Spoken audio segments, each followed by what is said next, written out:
All right, so you saw that crazy moment in the RCB-KKR match, right? Oh, yeah. Talk about a head-scratcher. I mean, Narine's bat totally hit the stumps, the bails went flying, the lights flashed. Everything you'd expect. And then not out. I mean, what? Yeah, it definitely had everyone talking. So today we're doing a deep dive into this whole thing. We try to figure out exactly why Narine wasn't given out. We've got this really interesting YouTube video that breaks down this incident and the rule behind it. So our mission today is to make sure that you understand this rule inside and out. No more confusion next time something like this happens on the field. Right, we want you to be the one explaining it to your friends. So just to set the scene for everyone, it was the 8th over of the match. RCB versus KKR in this year's IPL. Narine was opening the batting for KKR. And he's facing a delivery. And as he's completing his shot, his bat swings back. And it bumps into the stumps. I mean, it was a clear hit. The bails came off. Zing bails lit up. The whole shebang. And of course, RCB, they go up and appeal.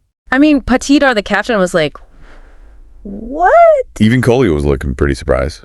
You know, usually that's a pretty straightforward hit wicket. Yeah, 99 times out of 100. That's how it goes. But here's the thing, and this is where it gets interesting.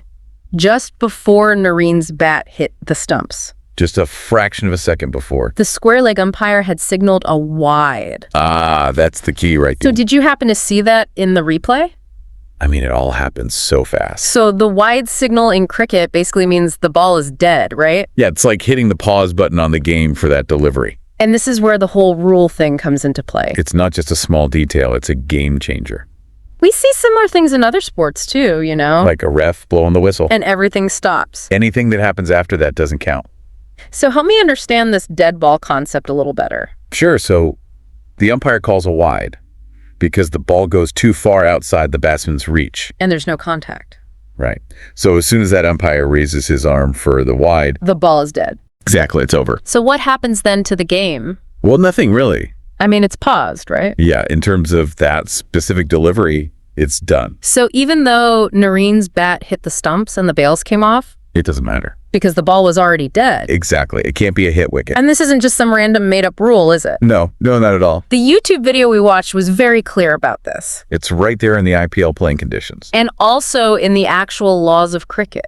Rule 35, to be precise. So what do these rules actually say about this? Okay, so the IPL playing conditions specifically state that if the ball is dead, the batsman can't be given out hit wicket. Even if their bat or body touches the stumps. It's like the rule is saying, yeah, you might have hit the stumps. But it doesn't count. And Rule 35 in the laws of cricket, which the IPL rules are based on. It outlines all the ways a batsman can be out hit wicket.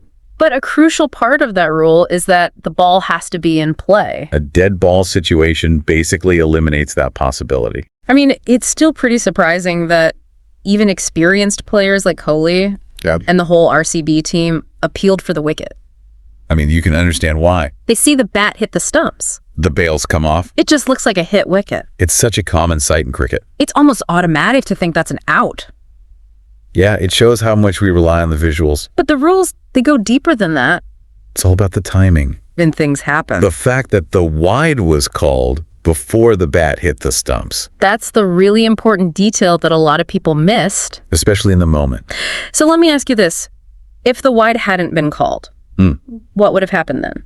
Oh, it would have been a clear hit wicket, no doubt about it. Right. So it really comes down to that sequence of events. The timing is everything. It's not just about the bat hitting the stumps. It's about the state of play at the exact moment of contact. Since the ball was already dead because of the wide call. That part of the delivery was essentially over. Right? It's like the umpire's call of wide put a pause on things. Anything that happens after that pause doesn't really count. It's not part of the game anymore. Now, I know that the YouTube video mentioned that RCB ended up winning the match. Oh, yeah, they did. So in the end, this whole not out decision didn't really affect the result. But it definitely got people talking. And thinking about the rules. It's a great example of how the rules can sometimes lead to outcomes. It seemed a bit strange at first. It's a reminder that sometimes the obvious answer isn't always the right one. We have to look at the details. Especially the timing of things. I remember that crazy incident in the another sport final. Oh, yeah. Where everyone thought something happened. And then the replay showed that a totally different rule applied. It's wild how the rules can sometimes mess with our perception of what happened. Absolutely. So just to be super clear for our listeners, the key takeaway here. Okay. A hit wicket can only happen when the ball is live and in play. Right. If the umpire has called a wide or any other dead ball situation. Any contact with the stumps after that? Doesn't matter if it's the bat, the body, or even some equipment. It's not going to be an out. That prior call basically cancels out the possibility of a hit wicket for that delivery. And this isn't just some weird technicality. No, it's a fundamental part of cricket. It's about fairness and making sure the game is played properly. Exactly. So the big aha moment here. Yeah. It's not just about the bat hitting the stumps. No. It's about the wide being signaled before that happened. The sequence of events. That's what explains the umpire's decision. And it makes you think, how often do we see these kinds of things? Where the rules work in ways we don't expect. Because of the order in which things happen. Absolutely. It's like the timing can sometimes be more important than the rule itself. It's a good reminder to pay attention to the details. And to the sequence of events. So here's something for you to think about. Okay. How often do seemingly simple rules, in any part of life, not just cricket, have these weird little exceptions that lead to unexpected outcomes? Outcomes that seem to contradict the rule itself. It's something to keep in mind. Understanding the timing of things can be crucial. In figuring out how any set of rules is supposed to work.